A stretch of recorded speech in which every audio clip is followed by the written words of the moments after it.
Olá, galera! Desejo que todos estejam bem. Eu sou a professora Maiara e nessa videoaula eu começo a revisão para a próxima avaliação que vocês irão fazer. A nossa revisão está dividida em duas aulas. Nessa videoaula eu vou abordar a unidade 2 e a unidade 3. E no nosso próximo encontro eu vou abordar a unidade 4. Então pega o seu livro, seu caderno, para que você possa acompanhar junto comigo. Então, vamos começar. Bom, a unidade 2, aborda os aspectos econômicos do continente europeu. E nessa unidade, a gente viu as características da questão econômica do continente europeu. É uma economia extremamente diversificada, competitiva. Ela vai ser muito marcada pelo uso da tecnologia, o uso intenso da tecnologia, tanto na agropecuária quanto na indústria, Isso, por um lado, vai se tornar uma questão ruim, porque tem a substituição da mão de obra humana por máquinas. Vimos também que na questão da empregabilidade, o setor terciário ele vai abraçar a população economicamente ativa do continente, a PEA, aquele grupo de pessoas que estão na idade para exercer uma atividade remunerada. E uma vez que o setor terciário ele vai crescendo, ele vai necessitando de mais mão de obra, Cada vez mais é maior a variedade de serviços à população, então o setor terciário ele abraça a maior parte da população economicamente ativa, tá? Nessa unidade a gente também viu de forma mais separada cada setor da economia, setor primário, secundário e o setor terciário. No setor primário, é diretamente relacionado à extração de matéria-prima, Então a gente está falando de agricultura, pecuária, extrativismo, mineração. E no caso da agricultura europeia, ela vai ser muito produtiva, porque como eu havia mencionado, ela tem uma utilização muito intensa de tecnologia, de tecnologia de ponta. A gente vai encontrar os cultivos tanto de uva, vinho, azeitonas, muito na região do Mediterrâneo, em função das condições climáticas que vão ser favoráveis a esse cultivo. Também identificamos o tabaco e as frutas cítricas na região do Mediterrâneo. Já mais na porção da Rússia, da França, tem o cultivo de trigo, de cevada, tem a beterraba também na França, na Rússia, na Alemanha. Sobre a pecuária, a gente viu que é uma pecuária intensiva, Ela vai ser praticada de forma expressiva no continente. Grande parcela do rebanho ele é utilizado para a produção de leite, queijo, manteiga e os seus derivados, Tem um destaque considerável para a Alemanha e para a França. Só que vem uma questão, embora essa produção agropecuária seja muito intensa, ela não é autossuficiente. A Europa ela importa muitos produtos agrícolas. O Brasil, por exemplo, é um grande fornecedor de produtos agrícolas para a Europa, porque essa demanda europeia ela é muito grande. Então, apesar de ser muito produtiva, ela não é autossuficiente, tá? Um outro ponto em relação à pesca, o continente tem um vasto litoral, então a pesca vai ser intensamente praticada. Espanha, Portugal, Rússia, Islândia, É comum em determinadas épocas do ano, por exemplo, Natal, a gente vê, o bacalhau da Noruega, aí camarão de não sei de onde, não sei de onde não, mas de algumas regiões da Europa, no qual essa pesca é muito intensa, Atum, sardinha, bacalhau, diversos crustáceos, moluscos, tem uma característica dessa região, E para finalizar o setor primário, a gente fala também da mineração, os principais recursos minerais, A gente encontra na Alemanha minério de ferro, carvão, na Rússia a gente encontra gás natural, muito petróleo, muito não, mas tem petróleo na Rússia, nas águas do Mar do Norte. Existe essa variedade em relação aos recursos minerais nessa porção do continente, tá? Visto o setor primário, vamos falar agora do setor secundário. O setor secundário é diretamente relacionado à indústria, né? Enquanto o setor primário é a extração da matéria-prima, o setor secundário é a transformação dessa matéria-prima por meio de máquinas. A gente jamais pode esquecer que o processo de industrialização, o processo de revolução industrial, né? A primeira revolução industrial, ela vai acontecer na Inglaterra, lá no século XVIII. Então, pelo fato da Europa ter dado início à atividade industrial, a gente vai identificar alguns destaques, né? A atividade, obviamente, ela vai se espalhar pela maior parte do continente de uma forma muito intensa, só que com o passar do tempo, a gente também identifica que essa produção industrial ela vai diminuir. O marco, né, da primeira revolução industrial é a Inglaterra, a segunda revolução industrial, a gente já vai ter um outro expoente, e a terceira também. E isso vai se dar muito em função da transferência das indústrias europeias para outros países, seja por busca, né, por mão de obra mais barata, por incentivos fiscais, redução de impostos, diversos outros atrativos que fizeram com que as indústrias europeias se instalassem em outro canto. E automaticamente, né, se os postos de trabalho se perdem, porque uma coisa a indústria está ali, a população está trabalhando ali na indústria. Outra coisa é quando essa indústria vai para outro país, as pessoas não vão para outro país trabalhar, né? Então, são diversos fatores que se tornam ruins em relação a essa transferência. A atividade industrial na Europa ela vai ser bem diversificada, a gente vai encontrar desde indústrias mais tradicionais, né? Indústria têxtil, siderurgia, a metalúrgica, até a alta tecnologia, né? Eletrônica, naval, bioquímica, né? Existem, obviamente, algumas áreas, né? As áreas principais de indústria, a Alemanha, a França, a Inglaterra, né? O norte da Itália, eles se destacam. Só que além dessas áreas industriais, quando a gente fala de Europa, é importante a gente sempre lembrar da Rússia e da Ucrânia. Elas também vão ter um destaque na questão industrial, mas por outros fatores. Elas vão se industrializar durante o período da Guerra Fria e vão receber investimento estatal, né? Com o fim desse período, né, esses países eles vão ter que modificar os seus investimentos e aí sim se abrir ao capitalismo. No caso, por exemplo, da Ucrânia, o governo vai conceder incentivos para a questão para atrair, né, empresas transnacionais, né? A Ucrânia e a Rússia não vai ter o mesmo desenvolvimento tecnológico da Alemanha ou da França, mas vai ter alguns destaques, como por exemplo na metalurgia, na siderurgia e também na indústria petroquímica. Dito isso, setor terciário agora.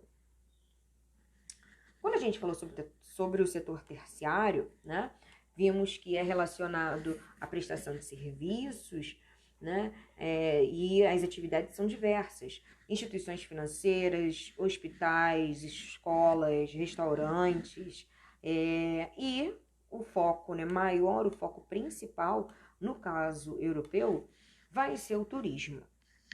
E o turismo, ele né, é a maior, a mais importante fonte de renda da Europa. Nesse período de pandemia, obviamente, a questão econômica, né, por diversos fatores, e principalmente em função dessa questão do turismo, afetou drasticamente a Europa, né?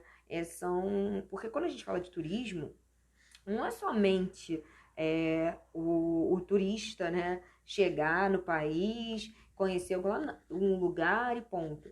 Ele vai para lá, ele precisa ficar em algum lugar. Então, junto a hospedagem, restaurante, o transporte, atividades de entretenimento, tudo isso está no meio, estão envoltos, na verdade, na questão do turismo.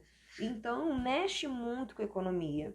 O livro ele trouxe um dado interessante que, por exemplo, em 2017, o turismo ele vai movimentar tanto direta ou indiretamente cerca de 10% do PIB da União Europeia. E isso é algo extremamente significativo, né? Eu, por exemplo, tenho uma vontade muito grande de conhecer a França, por diversos fatores, né? Muitas pessoas têm o sonho de conhecer, de turistar, né, na Europa. E assim, são diversos tipos de turismo, tem esse fator também, né? Eu citei a França, mas outros países que atraem muitos turistas, né? A Alemanha, a Espanha, Reino Unido, a Grécia, né? Isso também relacionado aos diferentes tipos de turismo que possam existir, né? Que possam não, que existem, né? Para quem vai, por exemplo, a Alemanha, a França, a Espanha, tem uma questão histórica, né? Quem vai, por exemplo, a Portugal, a Itália, tem o turismo de gastronomia, tem o turismo de aventura, tem o turismo religioso, né? Vaticano, tem, assim, são diversas formas, né? Por exemplo, para quem quer conhecer lá, né, a questão do Muro de Berlim, ou então os campos de concentração nazistas na, na Alemanha, né? São diversos tipos de atrativos. Fora, gente, a questão natural, né? Também a questão paisagística, belíssimas praias, belíssimos parques, tem diversos monumentos históricos, diversos patrimônios culturais. Isso faz com que o turismo, né, seja um fator tão importante para o continente europeu, né? E como eu havia mencionado, o turismo não é apenas a pessoa sai de um país e vai para lá, conhece e tal. Não, a pessoa vai ficar em algum lugar. Então, mexe com as questões de hospedagens, de rede de hotéis, né? Essa pessoa precisa se alimentar, então são restaurantes. E, como a gente está falando disso, o transporte. Porque imagina, eu tenho um sonho de conhecer Paris. Chego a Paris, aí me instalo num local X e vou lá conhecer a torre. Só que eu fico presa no engarrafamento. Gente, para o turista, você não quer ficar preso em engarrafamento, você quer otimizar, aproveitar cada momento que você tem no país e você não quer perder o seu tempo preso em engarrafamento. Então, eles investiram muito em transporte, em sistemas de transporte, não somente para a questão da locomoção de pessoas, tá? Também de mercadorias, né? O sistema de transporte europeu, ele é constituído por uma rede extremamente diversificada. Ferrovia, aeroporto, porto, rodovia, tem uma rede extremamente diversificada, exatamente em prol dessa locomoção de pessoas, né? Eu dei o exemplo do turista, mas das pessoas, né, locais também, né? E de mercadorias. A gente sempre tem que fazer um link. Primeira Revolução Industrial. Como a gente viu no início, o processo de industrialização não é somente transformar a matéria-prima em um produto, né? Não é apenas você pegar, tô dando um exemplo assim bem aleatório, você pegar o algodão, transformar em uma blusa e pronto, e acabou. Você tem que fazer com que esse produto chegue ao consumidor final. Ele precisa ser transportado. Ele pode ser transportado por meio da rodovia, no caso europeu, né? A hidrografia ajuda muito, o transporte marítimo, ele é intensamente utilizado até hoje para escoar mercadorias, né? Cerca de 75% do transporte da Europa com outros países é feito por vias marítimas, né? E deslocamento também de pessoas, né? O livro também trouxe um dado, né? Que cerca de 40% das mercadorias escoadas entre os países da União Europeia é por vias marítimas. Então a gente vê a importância desse sistema, né? E não somente ele, o sistema aéreo também é extremamente utilizado. Existem milhares de rotas, milhares de voos para diferentes destinos dentro do continente europeu, né? E um fator, né? Uma consequência disso é uma concorrência muito grande, a procura de redução de preços, o melhor serviço a ser ofertado, porque como tem várias rotas, vários voos, geram uma concorrência, né? E fatores, né, que vão auxiliar nisso. Uma questão, né, um outro ponto, por exemplo, quando a gente estamos falando aqui, né, de sistema marítimo, sistema aéreo, o sistema rodoviário, a gente não pode esquecer, por exemplo, que o sistema de transporte europeu, ele conta com um incentivo muito grande a pesquisas relacionadas a tecnologias ecológicas. Eles pensam em sistemas de transporte que não venham a ser que não venham a degradar tanto assim o meio ambiente, né? Existe um incentivo de pesquisa, por exemplo, a meios de transportes que não sejam dependentes de derivados de petróleo, né? E isso é extremamente importante. E para a gente fechar esse primeiro momento, temos que falar da questão do comércio externo. Como a gente mencionou, né, que, por exemplo, o Brasil ele vende muitos produtos agrícolas para a Europa. Então, existe uma relação, né, uma transição comercial com outros países extremamente intensa, tanto de importação quanto exportação, né? A gente vai ter, por exemplo, produtos exportados, né? Vai exportar muito navio, automóvel, produtos químicos, vai importar, né, muitos minerais, borracha. E é nesse contexto que a gente também fala um pouquinho da União Europeia. A União Europeia é formada a partir, né, de uma ideia de você conseguir integrar economicamente os países da Europa, porque tinha necessidade de se desenvolver uma economia regional exatamente para conseguir disputar mercado, né? E a partir daí pensou-se em reduzir barreiras exatamente para que houvesse essa circulação de produtos, a circulação de matérias-primas, para conseguir otimizar o processo de comercialização, né? Isso vai ser iniciado em 1958, né? Deixa eu passar aqui.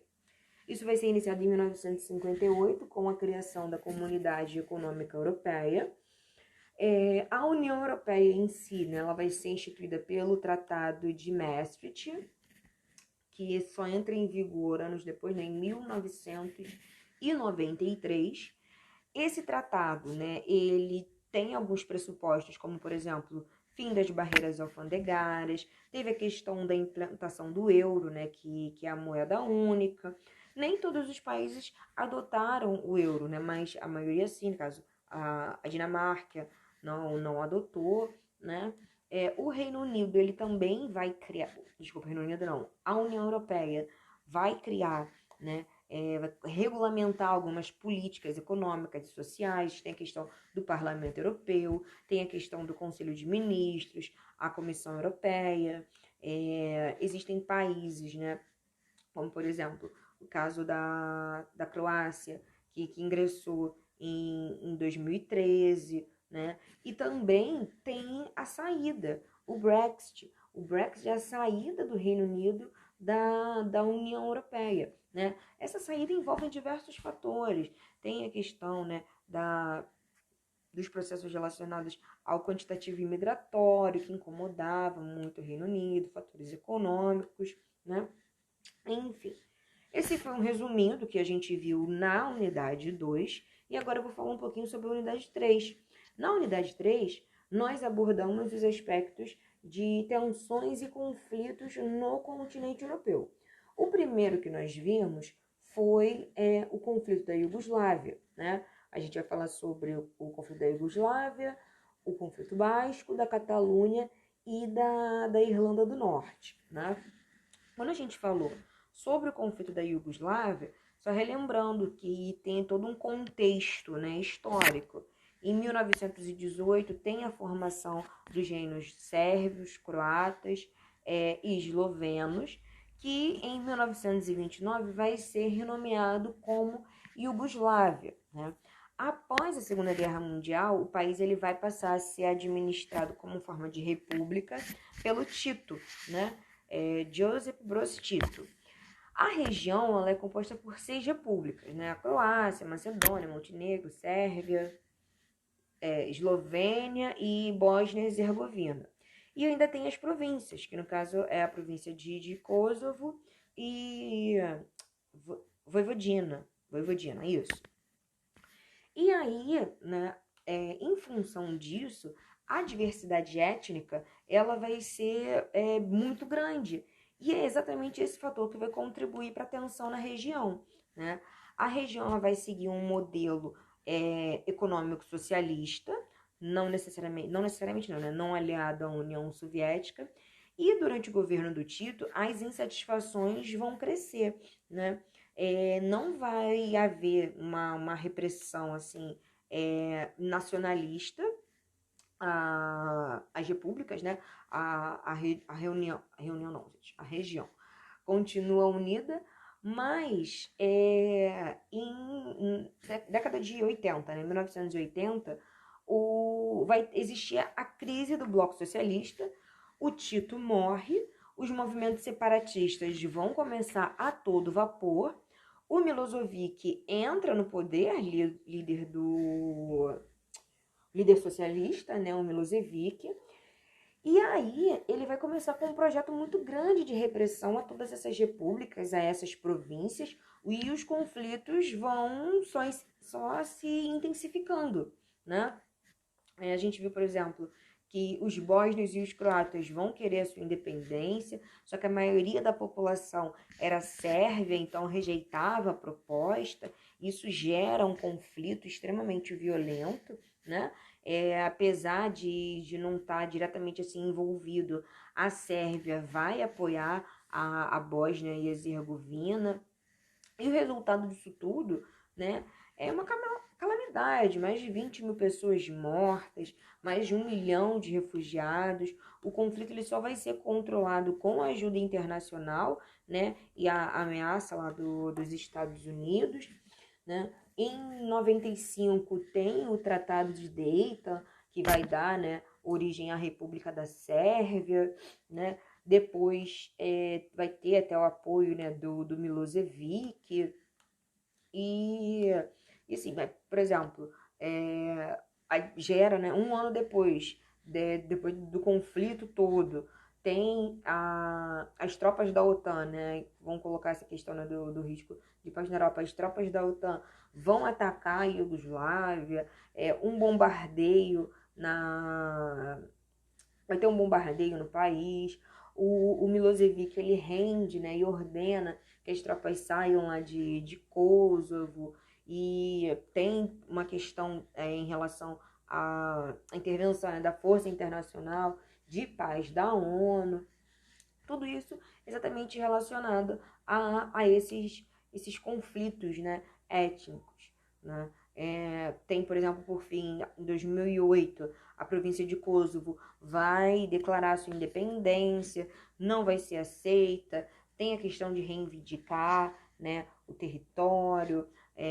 O último país, né, a reconhecer a independência de Kosovo, por exemplo, foi Portugal. O Brasil ainda não reconhece. Então tem essa questão, né, essa tensão nessa região. Depois disso a gente viu sobre o conflito basco. O conflito basco é um conflito, né, relacionado ao reconhecimento cultural, né, um movimento nacionalista relacionado a uma especificidade de cultura e de língua. Nessa região as pessoas falam, né, popularmente eu sempre tenho dificuldade na pronúncia de certos nomes. Euskara, né, que é popularmente conhecido como a língua basca. No século XX, não, século XIX, no século XIX que começa esse movimento nacionalista, né? Durante a Guerra Civil Espanhola, essas divergências elas vão ser muito intensas. O povo basco ele vai ser, por exemplo, atacado pela Alemanha, né? A região ela serve como palco do atiramento nazista. No livro de vocês tem até um quadro, né, relacionado, que o Pablo Picasso pintou, relacionado à guerra da cidade de Guernica, retratando o terror. vivido naquele momento, né? O Francisco Franco, quando ele morre, né, a Espanha passa a adotar um sistema de monarquia parlamentarista, a administração vai ficar a cargo do Adolfo Soares, diversas mudanças na Constituição do país vão acontecer e, por fim, conceder a autonomia, tanto à província, né, do País Basco, quanto da Catalunha, Andaluzia também. Vão ocorrer legalizações dos partidos políticos, né? Isso vai trazer uma certa satisfação à população, né? O ETA, né, que era o significado, né, que é aquele pátria basca e liberdade que foi criado em relação a isso, né? O ETA, ele vai vão deixar, né, de apoiar a luta armada do ETA na década de 90, né? Os partidos políticos não vão ter mais ligação com a luta armada, né? Temos o da Irlanda do Norte, né, que é aquele conflito por um aspecto religioso, né, protestantes e católicos, as diferenças religiosas que vão ser motivadas pelo conflito, né,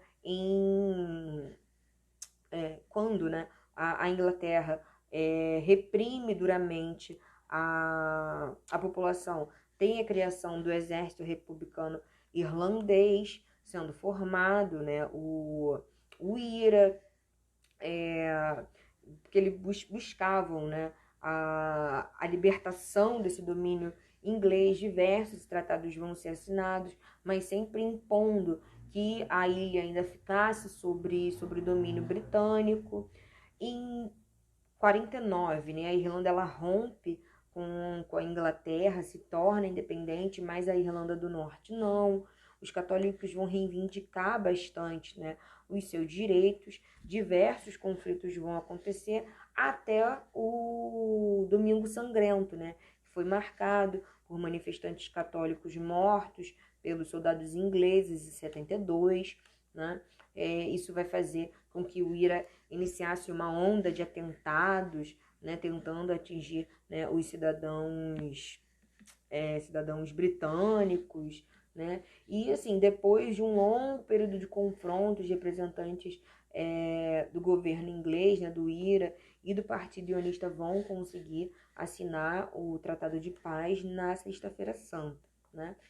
E para fechar o assunto, né, a Catalunha é aquela a região da Espanha, né, que há muito tempo reivindica a sua independência, só que o governo espanhol, ele, por último, ele destituiu o governo catalão recém-formado e ele não aceita essa independência diretamente por uma questão econômica. A região da Catalunha é a mais rica do território espanhol. A partir do momento em que houver, né, em que esse sentimento separatista da região se concretizar, a Espanha perde economicamente com isso, né? E esse é um fator, né? Essa busca por uma independência, ela é muito forte nessa região, né? Exatamente por isso, já houve até um plebiscito, porém o Estado espanhol não reconhece, né? Ele tenta enfraquecer esse movimento separatista, tá? Então, galera, eu encerro por aqui. Essa é a primeira parte da nossa revisão. E no nosso próximo encontro, eu vou abordar a unidade 4, falando agora do continente asiático. A gente se encontra numa próxima. Até!